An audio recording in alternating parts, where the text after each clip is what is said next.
دای چې خپل کله په لاس ونیو ما د ډېر کره تندی پاس ونیو او دای د بتلوي به څه وشلو بل مې د ټوله کښلې باس ونیو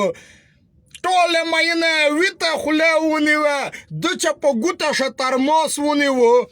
پلار یې جماعت شه مثالې پرې کوي زه یې د کونډه نه میراث ونیو ته کسه بیا ویه پلار یې جماعت شه مثالې پرې کوي زه یې د کونډه نه میراث ونیو کمره نه ډېر مفت پرست وخته په محبت شه دی خلاص ونیو السلام علیکم ګرانه دوستانه امید لرم چې ټول یو شه برابر وسته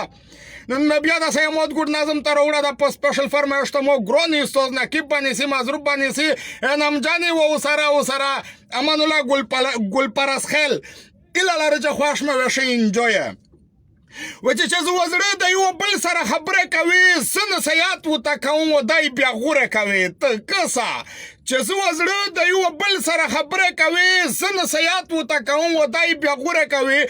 زه ورته وایم چې نه راکښلې ملګري مه کوه چې کښلې وینه په سینه شوانګلي مه کوه ته ډېر ساده یې په پیشه د استوزي مه کوه و د اعتبار کیسه په دا حال کې بیخي مه کوه میش غریبات ته د نخره د بختوره کوي زه نصیحت ورته کوم و دی بیا غوره کوي دا ورته وایي چې ته په دا خبره نه پوهېږې ته کسه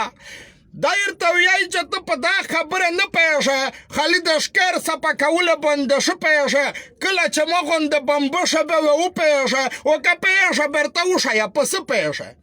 زه یې که ډېر ارجا کوم دی زه راوره کوي زه نصیحت ورته کوم و دی بیا غوره کوي